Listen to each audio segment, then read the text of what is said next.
झारखंड के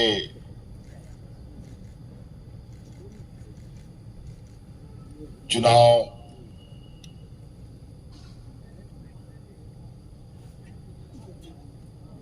और कहा जाए कि इस झारखंड चुनाव के बिल्कुल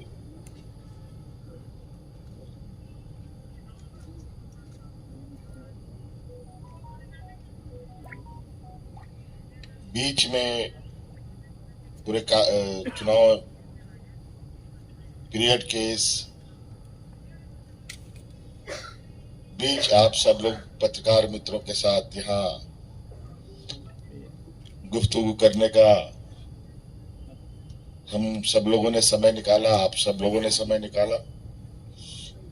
इसके लिए मैं आप सब लोगों का तहे दिल से शुक्रिया अदा करता हूं, हार्दिक अभिनंदन भी करता हूं और मैं अपनी ओर से झारखंडी जोहार भी करता हूं। आज मैं समझता हूं कि हम लोग विगत कई दिनों से अपनी बातों को खुले मंचों पर तो रख ही रहे हैं। कई लोगों ने आपने सुना भी होगा, कई चीजें कवरेज भी हुई, कई चीजें कवरेज नहीं भी हुई। मैं समझता हूं कि आज के इस संवाद में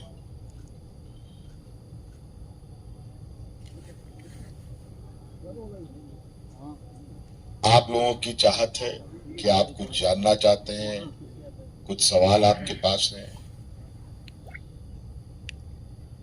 इस चुनाव को मद्देनजर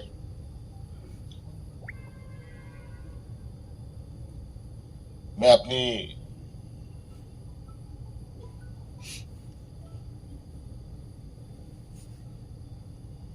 बात नहीं बल्कि आपके सवाल सुनना चाहता हूं और मैं कोशिश करूंगा कि मैं आपके जिज्ञासा को मैं संतुष्ट कर पाऊं। तो हम चाहते हैं कि इस संवाद को आगे बढ़ाते हुए आप लोग अपनी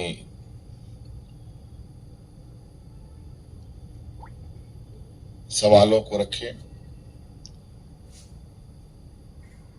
और मैं उत्तर देने की कोशिश करूं। काफी व्यस्त प्रोग्राम भी है, वक्त का भी तकाजा हमें ध्यान रखना है और आप लोग देख रहे हैं कि मेरी आवाज भी थोड़ी ठीक नहीं है, दबी हुई है। थोड़ा मेहनत हम लोग फील्ड में ज्यादा समय देने की वजह से हो रहा है। तो इस वक्त का सदुपयोग करें।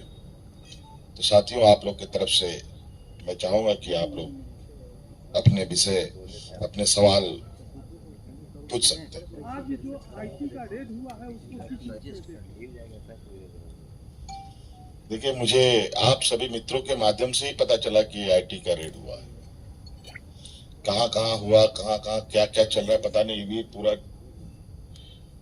मैंने जानकारी नहीं ली है।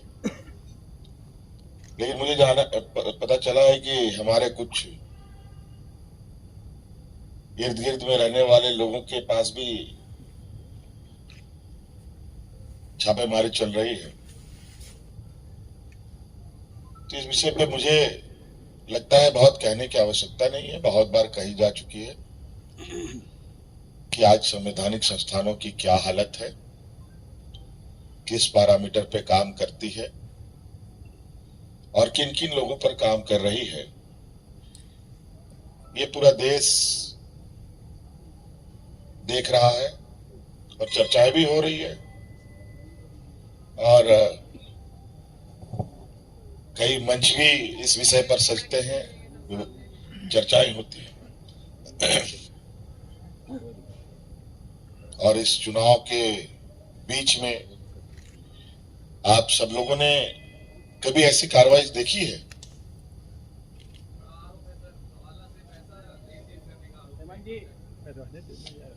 अरे यहाँ तो आप तो आज सवाल पर आप बैठे हैं, आप कुछ दिन पहले ही यहाँ पर छापे पड़े थे। आपको पता है कि हमारे विरोधियों के कितने पैसे निकले? वो कहां से आया था? ये तो क्या हुआ है क्या नहीं हुआ मुझे तो नहीं पता, लेकिन चुनाव के बीच में मुझे लगता है 2014 के पहले इस तरीके के घटनाएं विरले ही मुझे देखने को मिला होगा। मुझे तो याद नहीं है। अगर आप सब लोग को कोई याद है तो संज्ञान में दे सकते हैं, हमारे याददाश्त के लिए हमें भी अच्छा लगेगा कि चुनाव के दौरान इस तरीके के एजेंसियों का सक्रिय कब कब हुए हैं। सीएम साहब बात मैंने अपने विरोधियों का जवाब देने का ठेका नहीं ले रखा है। आपका कोई विशेष सवाल हो सीएम साहब, ये तो मुझे लगता है ज्यादा अच्छा होगा। ये टॉम और ये लोग क्या कह रहे हैं नहीं कह रहे हैं, हम जनता को इस विषय पर जवाब देते हैं। और रांची कराची ये सारे ये बौद्धिक लोग हैं ना, ज्यादा पढ़े लिख लिए हैं, इतना ज्यादा पढ़े लिख लिए हैं कि उनको गरीब गुरुआ, कम पढ़े लिखे लोग, नहीं पढ़े लिखे लोग को लगता है जो बोले सो कहे। सीएम साहब, ये टॉम एंड जेरी का जो शो हो रहा है, जो आपने कहा कि पहले तो इलेक्शन में होता नहीं था इस तरह से, इलेक्शन के टाइम में छापेमारी, अभी टॉम एंड जेरी का शो हो रहा है। आपने कहा कि उनके यहाँ से भी निकला, हमारे लोगों के यहाँ आया। ये टॉम एंड जेरी का शो हैप्पी एंडिंग होगा क्या इसका? अब देखिए, अब इन लोगों ने शुरू किया है तो कई चीजें देखिए ऐसे हैं जिसके घर शीशे के हों दूसरे के घर में पत्थर नहीं फेंका करते। और ये लोग क्या करते हैं, ये शतुर्मुख की तरह अगर सर गाड़ के लोग, उनको लगता है कि मेरा पूरा शरीर छुप गया, तो ऐसा नहीं है। आज धन कुबेर कहाँ है, किसके साथ है, किसके जमात के साथ है? क्या हमारे साथ? नहीं, आप कहना चाह रहे हैं कि टॉम अगर एक्टिव है तो जेरी भी बैठा हुआ नहीं है? अब जेरी के पास क्या मिलेगा नहीं मिलेगा वो तो पता चलेगा। वो तो हमको, मैं सरसरी हेडलाइन, मेरे थोड़ा अभी चश्मा भी लगा रहा हूं तो सुबह सुबह बहुत छोटी छोटी शब्दों को मैं नहीं पढ़ पाता। तो मैंने एक दिन एक हेडलाइन देखा, कहीं पर कोई छापा ऐसे ही पढ़ा होगा, उसका खबर कहीं छपा, शायद 30-40 जगह पर छापे पड़े। 30-40 जगह में इन लोगों को 20-25 लाख 50 लाख रुपए मिलते। अब यह है कि घर में आप 20-50 हजार रुपया भी रख नहीं सकते।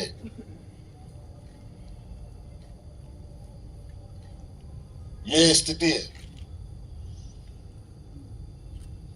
और जहां अरबों अरबों डकार के लोग निकल रहे हैं, उनका आप इकबाल नहीं बाका कर पाते।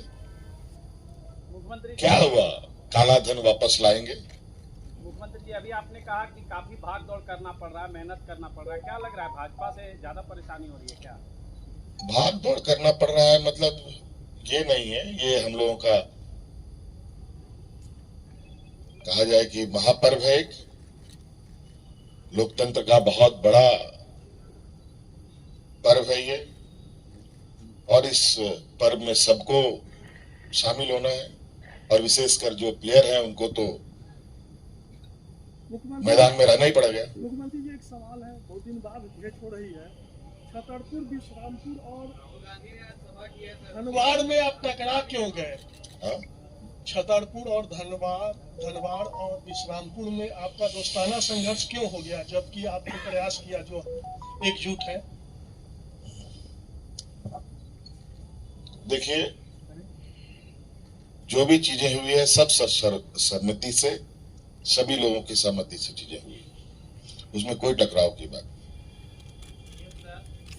5 साल हो गए, लेकिन ऐसा लगा आपको कि कोई चीज और जनता के लिए करना चाहिए जो बच गया?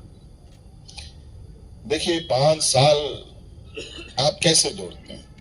5 साल में तो 2-2.5 साल तो हमारा कोरोना लेके चला गया।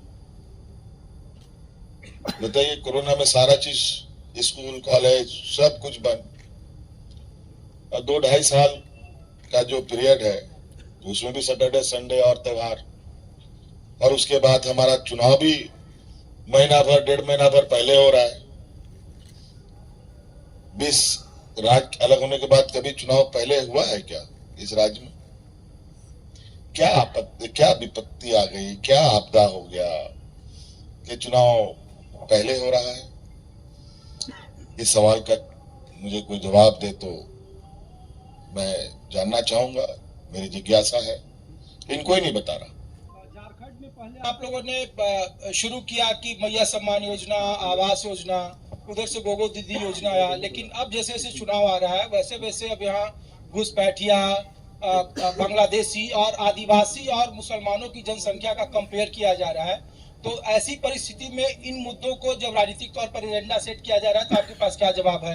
खास करके जब बटेंगे कटेंगे इस तरीके से जब मन से नारे लग रहे हो और अपील की जा रही हो। देखिए ना, यहाँ बटे हैं ना बटेंगे, लेकिन ये राजनीतिक में चुनाव के माध्यम से कूटे जरूर जाएंगे ये लोग, चिंता मत कीजिए। मुख्यमंत्री 1932 खतियान आधारित आप स्थानीय नीति ला रहे हैं, और अभी आशु ने भी अपना ये में लाया संकल्प पत्र में कि सर्वे का मतलब अंतिम सर्वे जो हुआ उसके आधार पे जो है 1932 को लाएंगे। तो इसको आप किस नजरिए से देखते हैं? बिल्कुल राज की भावना के अनुरूप, और उस भावना में अभी हम 1932 के साथ चलने के लिए तैयार हैं, और सर्वसम्मति बनाने का पूरा प्रयास होगा। मुख्यमंत्री जी एक सवाल मुख्यमंत्री जी, इस बार के चुनाव में आपके कई करीबी और पुराने साथी विपक्ष में चले गए हैं, उसका चुनाव पर क्या प्रभाव पड़ेगा, आप कैसे देखते हैं?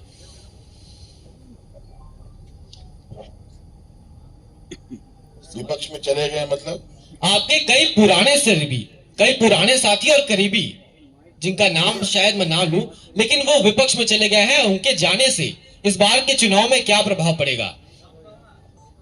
देखिए, चुनाव ये विपक्ष में चले गए या ले जाया गए, ये दोनों अलग अलग है। आप जो संदर्भ में लेना चाहते हैं, अगर चले गए तब असर उसका दूसरा है, ले जाया गए तब उसका असर दूसरा है। सीएम साहब, आपने अभी एक भावनात्मक सवाल का, पत्रकारों से जुड़ा भावनात्मक सवाल था, राजेश जी ने पूछा, आपने उसका जवाब दिया। एक भावनात्मक सवाल और ले लीजिए। विपरीत परिस्थितियों में आपको जेल बेल इधर उधर करना पड़ा, और ब्लेसिंग इन डिस्गाइज हुआ, you got your better half as a star campaigner. Hemant Soren कैसा फील करते हैं? विपरीत परिस्थितियों में पत्नी कल्पना सोरेन ने अपनी छाप छोड़ी, हेमंत सोरेन की फीलिंग क्या होती है इस बारे में?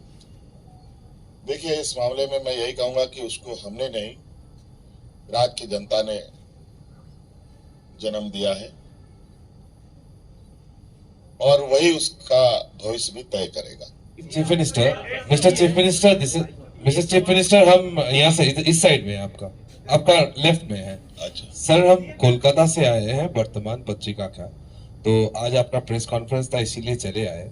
सो आई हैव अ क्वेश्चन, मतलब कोलकाता लेके आपसे पूछ रहे हैं कि आपका साथ तो हम लोग का चीफ मिनिस्टर का बहुत क्लोज कनेक्शन है। सो ड्यूरिंग दिस इलेक्शन क्या आपके साथ कोई सलाह परामर्श, मतलब do you have got any sort of call or any sort of advice from the chief minister? So how do you look into it? बहुत बार बात हुई है, एक बार नहीं कई बार बात हुई है, और हमने आग्रह भी किया है कि चुनाव में अगर आप हमें समय दें तो क्या आप समय देंगी? तो उन्होंने आश्वस्त भी किया है कि हम समय देंगे, लेकिन अभी जरूरत पड़ेगी तो हम जरूर उनको यहाँ निमंत्रण देंगे, और उन्होंने बिल्कुल क्लियरली हमें आश्वासन दिया है। वो फिर से याद दिलाना चाहता हूं, इस सरकार